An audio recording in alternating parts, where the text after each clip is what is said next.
Everything you know about writing is wrong. Pretty bold statement, isn't it? Yet, if you listened to my video last week, you'll see that even I did it wrong until I learned the right way. That's because our schools teach grammar, not persuasion. We are taught to construct the perfect sentence, not the perfect words. Then, because our writing doesn't work well, we think we can't write. That's not true. You see, writing at its most basic is the process of putting words together in a way that makes sense. With this definition, virtually everything you do is writing. Speech is simply a first draft that is never edited. We think we are only writing when we sit down to compose an article or write a book. In fact, we are writing every time we express ourselves in words, no matter what the situation. Everyone writes all the time, they just don't realize it.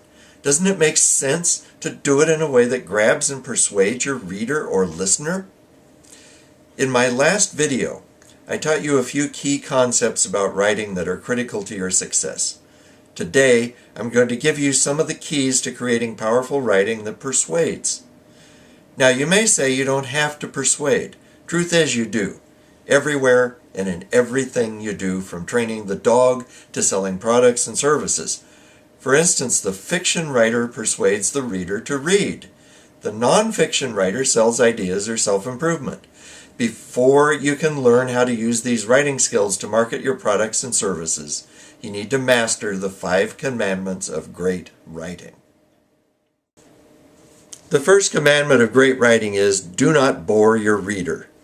We think there are lots of kinds of writing, from mysteries to self-help to biography to speaking to children's books, and we think we must learn all the technical aspects of these kinds of writing to succeed at them. In fact, there are only 2 kinds of writing, and you better not be doing one of them. The most important kind of writing is making your writing interesting. You must not bore your reader.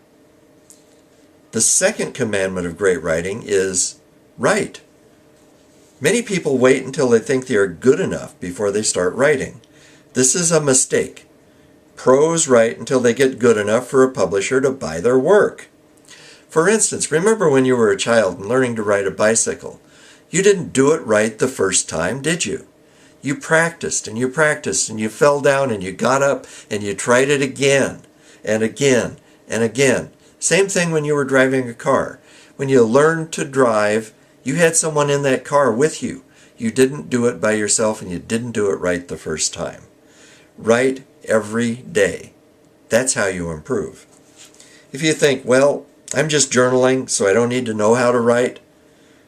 Journaling is the process of generating ideas, digging deep into your mind for emotional content, and practicing your writing skills. If you know your writing craft well, you will grow as a writer much faster. The third commandment of great writing is create an emotional experience for your reader with stories. This is so important I cannot emphasize it enough. We humans, whether you believe it or not, make decisions based on emotion and justify those decisions with facts. In any sales or marketing materials, you must appeal to the emotional side of our nature if you want to sell your ideas, products, or services, or if you want people to read your books or articles. Stories are the key element in doing that. In nonfiction, that means your story, case studies, and testimonials. Now, stories are constructed in a specific way for maximum impact. A lot of people will try to teach you how to tell stories, and much of what you hear will be technical in nature. If you tell a story in a non-emotional way, your story will fall flat. There is a specific pattern, as I mentioned in the last video, that you must use in every story you tell. That is the basis of all great storytelling in the past. Stories have been used since the beginning of time to influence, create emotion, and sell ideas. I'll share some of that pattern later in this video. The fourth commandment of great writing is write until you are finished, whether you're writing a book or an article. Most writers will write a paragraph or a page, then go back and work on it for hours to make it perfect. This is a bad mistake. Many writers never get past that first page and therefore never finish. When you write your first draft all the way through, you have all of your ideas down. Now you can go back and move items around, add material, remove material, and maybe, as often happens, dump that first chapter altogether. I emphasize this with all my writing clients. We write the draft, discuss the draft, then we edit, never before. The fifth commandment of great writing is, tell your reader or listener what to do with what you just told them. This is the lesson or call to action. No matter what you are writing, let your reader or listener know what to do next. Do you want them to apply what they just learned? Do you want them to become a client? What lesson do you want your fiction readers to get from your book? These 5 commandments seem to be common sense, but how many of them do you actually use every day? Most people don't even know they exist. That means that you are far ahead of your competition if you just do these 5 things every time you write. My students learn these ideas in depth, and many others as well, so they can write and persuade with power. Most of my students are nonfiction writers who own their own businesses and use these writing techniques as marketing tools. In the last video, I promised to tell you about the most powerful marketing and selling tool ever invented. It's simple. It's the story. Look around you at advertising, sales letters, television, bookstores. How much of what you see is a story of some kind. The best marketers know this and hire professionals to create the most influential stories they can come up with. Virtually all of these messages are crafted with the same pattern I hinted at earlier in this video. So why should you learn the correct way to tell stories? Most of you will never write novels or even short stories. The quickest answer is to look at your own marketing. Is it bringing you the right customers or is it failing? Do your materials talk about you or your customer? Do they lead your customer to make a buying decision or just give facts? Would having more emotional impact make your marketing work better? Remember, the best marketers and the best copywriters are also great storytellers, and they borrow these storytelling techniques from the great novelists, who, as I told you in the last video, are the most persuasive writers around. Isn't it time you learned how to do what they do? Here's the basic formula for a great story. Get the reader's attention. Add an interesting character. Toss in a credible opponent. Have the character try to get something he or she wants, and at the end add a lesson or a call to action.